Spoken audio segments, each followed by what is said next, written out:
In a world already fractured by shifting alliances and bitter economic struggles, one story out of West Africa has erupted into the global spotlight. At the center of it is Ibrahim Traoré, the young leader of Burkina Faso, a man who has made a name for himself by defying the old order of dependency and rejecting the dictates of foreign powers. Across Africa and beyond, people are asking the same question. Did Traoré just redraw the map of Africa's political future by standing up to France's president, Emmanuel Macron? Or has he unleashed a storm that could shake his own fragile nation? It began with a deal that, on paper, looked like a lifeline. France unveiled a $5 billion debt relief plan targeted at Burkina Faso, a country struggling with mounting debts, conflict, and a fragile economy. But the relief came with strings so heavy that they threatened to choke Burkina Faso's sovereignty. The proposal was clear. In exchange for canceling or restructuring Burkina Faso's debts, Paris demanded control over 60% of the country's most fertile farmland for a period of 50 years. This was not just an economic transaction. It was a demand that echoed centuries of exploitation, a reminder that the colonial playbook is still very much alive. The details of the plan leaked quickly, sparking outrage before the ink was even dry. Macron's government framed it as a partnership, a chance to ensure food security and agricultural investment while relieving Burkina Faso of its crushing debt. French officials pointed to struggling farms, declining productivity, and the need for modern management. But for millions of Africans watching, it felt less like relief and more like robbery. For Traoré, the decision was instant and uncompromising. Standing before a packed assembly in Ouagadougou, he declared, "Burkina Faso is not for sale. Our land is not collateral. No amount of money, no promise of debt forgiveness will justify giving away the soil our people depend on." His words ricocheted through West Africa, igniting a firestorm of debate and pride. To understand why this rejection mattered so much, one has to step back and see the larger context. Africa's history is littered with deals that promised prosperity but delivered dependency. In the colonial era, entire regions were carved up like chessboards, resources plundered to fuel European empires. After independence, a new era of soft control emerged through debt, aid, and trade policies dictated by the West. Loans from the IMF and World Bank came with crippling conditions. Development aid often carried hidden political strings. Even basic access to international markets was leveraged as a weapon. For Burkina Faso, the scars run deep. A country rich in gold and fertile land, it has long been trapped in the paradox of wealth and poverty. While foreign corporations reaped billions from its mines, ordinary citizens struggled with failing schools, weak hospitals, and crumbling infrastructure. Debt piled up, and every year, Ouagadougou found itself negotiating with creditors in Paris, Brussels, or Washington just to stay afloat. Against this backdrop, Macron's $5 billion offer seemed less like generosity and more like a continuation of the same cycle. The symbolism of farmland cannot be overstated.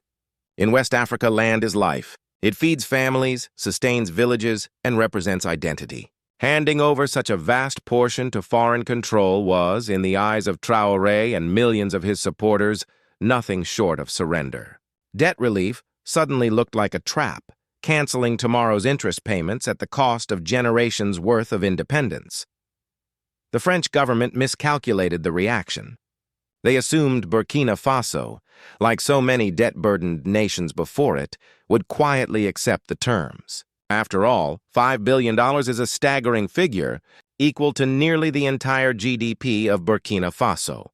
But they underestimated the new wave of African leaders, men like Traoré, who have risen on promises of defiance, dignity, and sovereignty. Almost overnight, the rejection became a rallying cry across the region. In Mali, Niger, Guinea, and Senegal, political leaders and grassroots movements praised Traoré's stance. Social media erupted with hashtags like "Land is Life" and "Africa is not for sale." Farmers in remote villages spoke proudly of the Burkinabe president, calling him a protector of their future, but not everyone was cheering.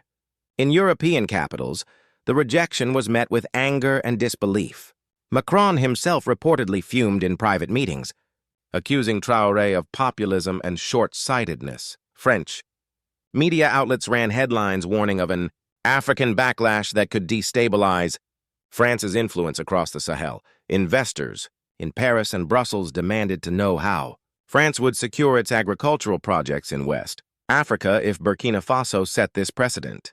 And the U.S., while officially silent, was watching closely. Washington has long balanced its African policy between offering aid and competing with France and China for influence. A defiant Traoré rejecting Macron's plan opened new questions.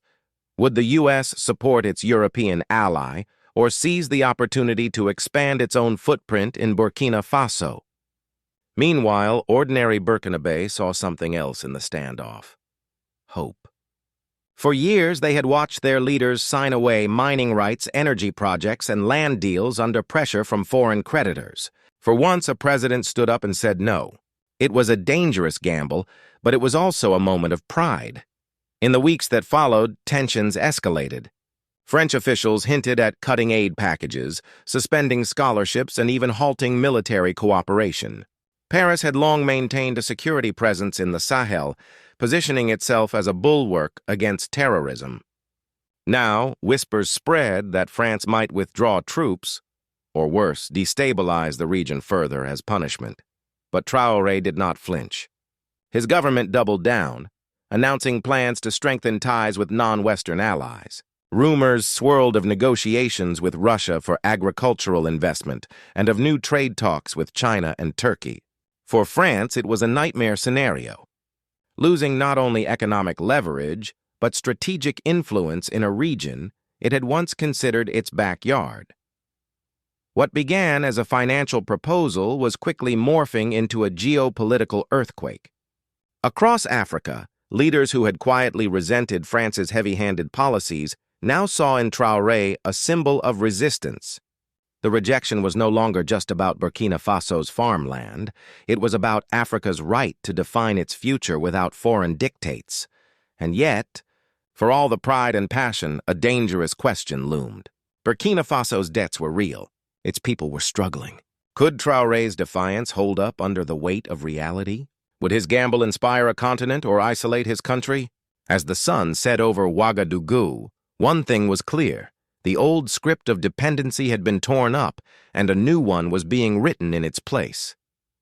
The French proposal was dead on arrival, but the consequences of rejecting it were only beginning to unfold. And as protests, debates, and diplomatic whispers spread across West Africa, one question echoed from the streets of Bamako to the corridors of Brussels. Was Traoré leading Africa into a new era of independence, or into the storm of retaliation? And as night fell across Burkina Faso, the world leaned in closer, waiting for the next chapter to unfold. Who would blink first, Macron in Paris or Traoré in Ouagadougou? To be continued. The morning after Traoré's fiery rejection, the ripple effects began to crash into Europe like waves against a fragile seawall.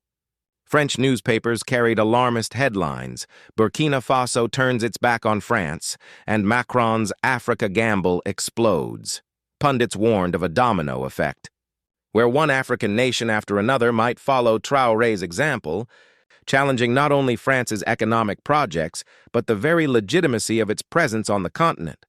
In Paris, Macron convened an emergency meeting with his closest advisors. Anger radiated from every corner of the Élysée Palace. Ministers of finance, agriculture, and defense each had their own grievances. The finance minister lamented billions in potential losses. The defense minister warned of losing strategic footholds in the Sahel. The agriculture minister fumed that French companies, already struggling with rising global food costs, had just been denied one of the most fertile patches of land in West Africa. Macron, visibly frustrated, demanded options. Should France retaliate with sanctions? Cut off aid? Or quietly renegotiate behind closed doors? But the problem was no longer just Burkina Faso. Traoré's defiance had set a fire across the Sahel. In Mali, crowds poured into the streets waving signs that read, "We are not for sale." In Niger, activists praised Burkina Faso for exposing what they called modern-day land grabs. In Senegal, Opposition leaders seized the moment to attack their government's cozy ties with Paris. It was as if Traoré's words had unlocked a long-suppressed anger simmering across the region. For decades, France had maintained influence in its former colonies through a careful balance of aid, military presence, and economic deals. Now, that balance was collapsing. And it wasn't only France watching nervously. The European Union worried that if France's grip on West Africa weakened, migration pressures could skyrocket. Italian and Spanish officials warned of new waves of migration if Burkina Faso's defiance triggered instability.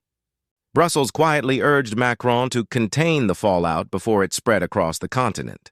Meanwhile, in Ouagadougou, Traoré doubled down. Addressing a cheering crowd in the capital's central square, he declared, "We will not exchange our children's inheritance for loans we did not create. If France wants to take our land, it will have to take it by force." The word sent shockwaves not only through France, but through every embassy in Burkina Faso. Western diplomats whispered of recklessness, but African crowds roared with approval. In the villages that depended on that very farmland, farmers expressed both relief and fear. Relief that their land was safe, for now. Fear that France might retaliate in ways that could devastate the already fragile economy. One farmer in Bobo-Dioulasso told a reporter, "We stand with Traoré, but if aid is cut and seeds stop coming, how will we plant? How will we survive?" It was a painful paradox. The same people cheering their president's defiance also worried about the price of freedom, and France was indeed preparing to make that price steep. Behind closed doors, advisors urged Macron to consider sanctions, cutting off trade credits, freezing aid packages, even lobbying international banks to squeeze Burkina Faso further. But Macron knew this wasn't just about one country. Sanctioning Burkina Faso risked driving it further into the arms of Russia and China. Reports were already circulating that Russian envoys had met with Traoré's ministers, offering agricultural assistance and military cooperation. Beijing, too, saw an opening, hinting at new infrastructure loans in exchange for trade deals. The West was watching with unease. In Washington, U.S. officials debated how to respond. Publicly, they emphasized the importance of dialogue and partnership. Privately, some argued that Macron had blundered by overreaching with the land swap proposal. One American diplomat was quoted as saying, "France just handed China and Russia a gift in West Africa. Traoré is the new poster child of African independence, and every time Macron reacts, it makes him stronger." But Macron was not about to back down. To him, Traoré's defiance was not just a rejection of one deal. It was a direct challenge to France's global prestige. And prestige in Paris mattered as much as profit.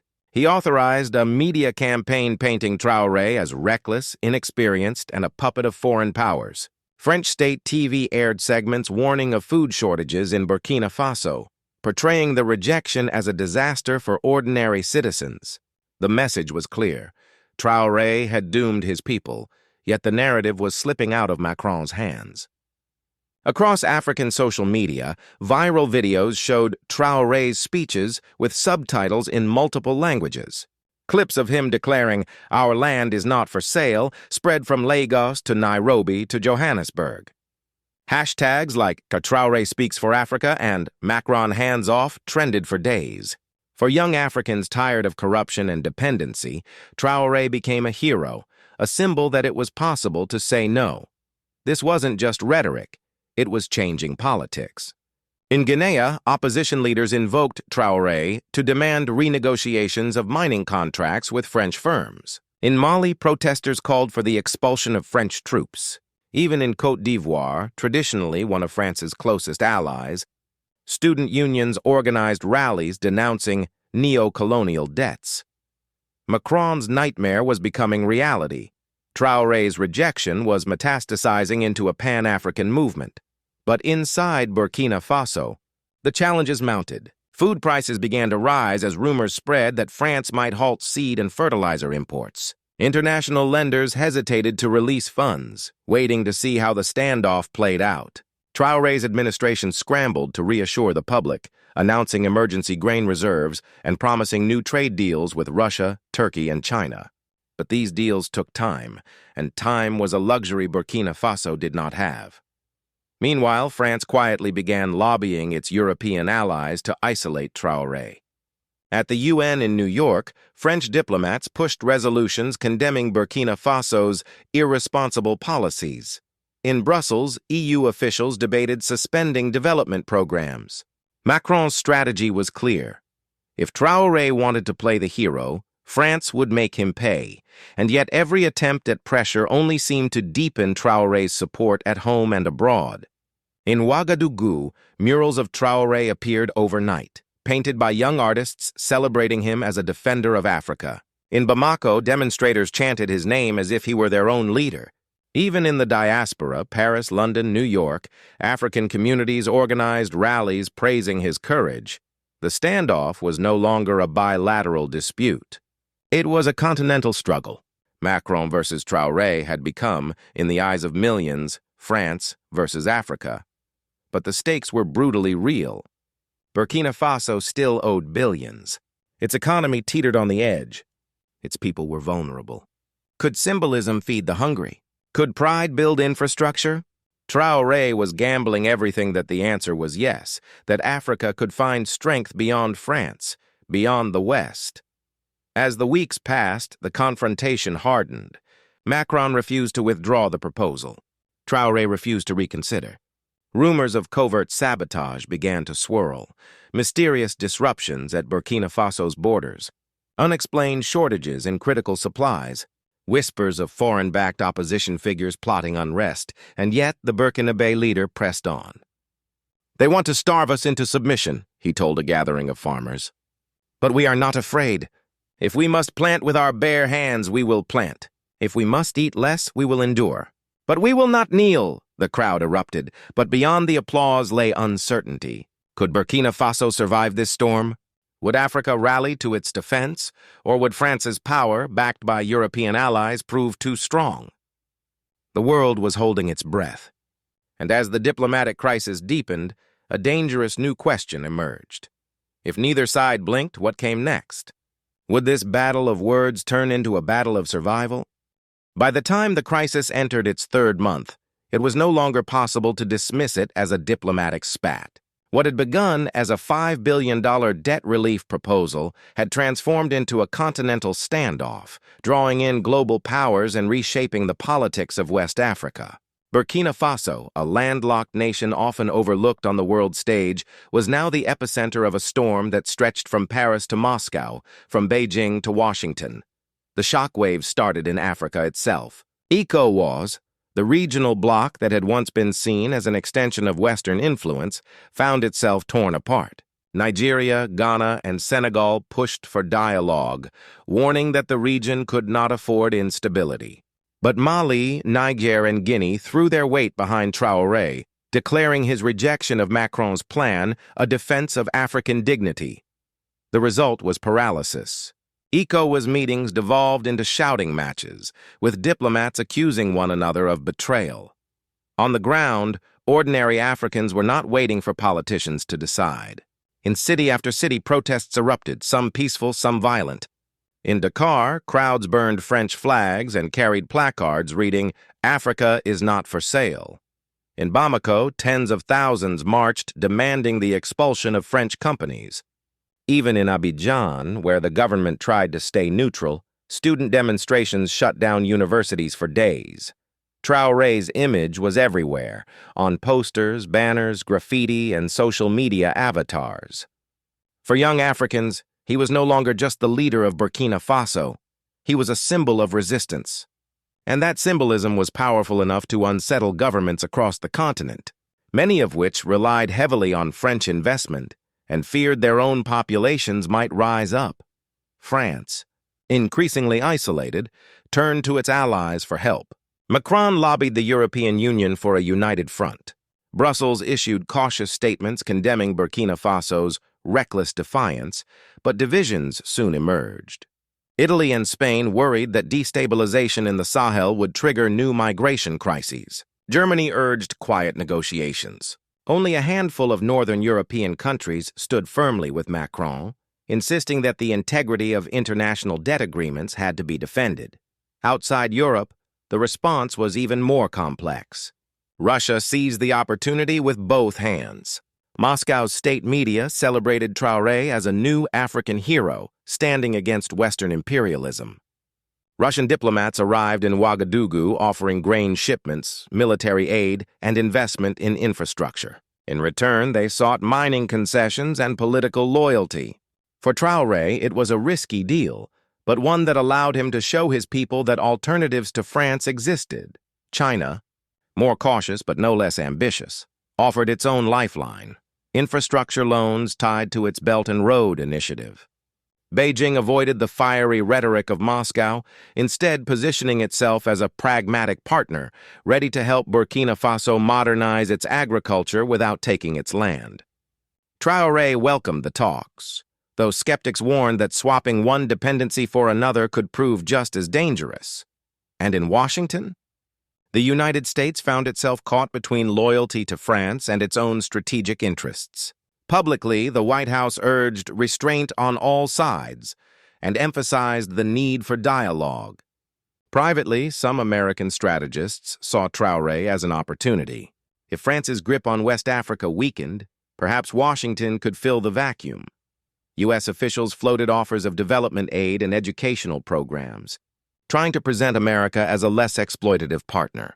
But their credibility was undercut by decades of military interventions and economic meddling. Through it all, Traoré remained defiant. His speeches grew sharper, his tone more uncompromising.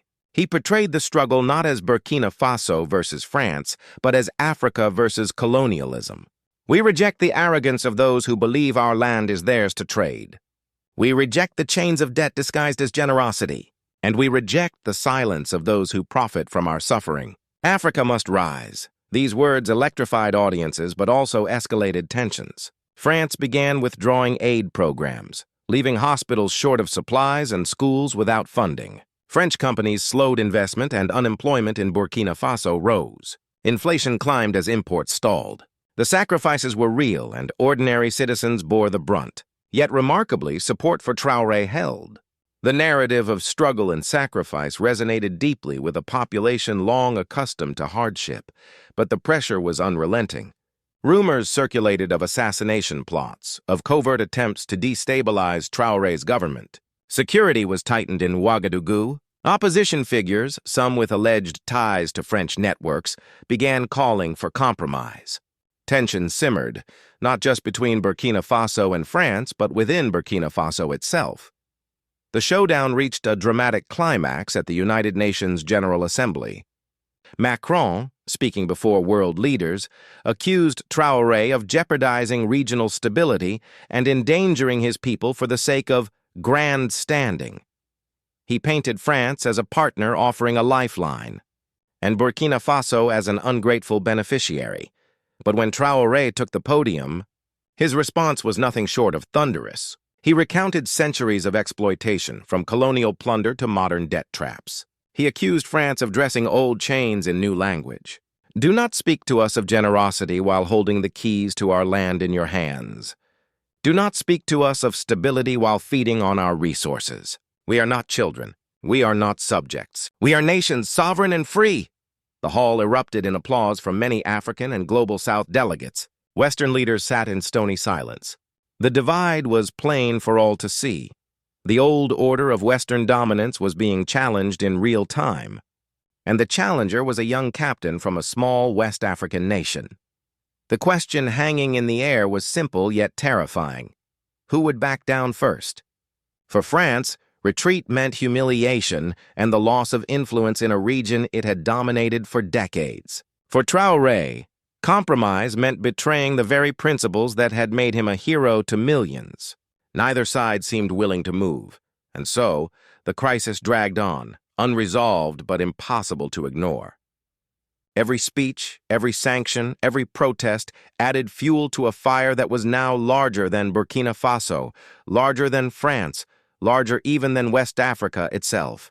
It was a fire consuming the old rules of global power, and no one could predict where the flames would spread next. As Traoré left the UN building, surrounded by supporters and cameras flashing, A reporter shouted the question that was on everyone's mind. "Mr. President, how long can you hold out?" He paused, turned, and with a calm but defiant voice replied, "As long as it takes. Africa will decide its future, not Paris." And with that, the confrontation entered history, not as a footnote, but as a turning point. The world was left to wonder, was this the dawn of African sovereignty, or the spark of a new global conflict?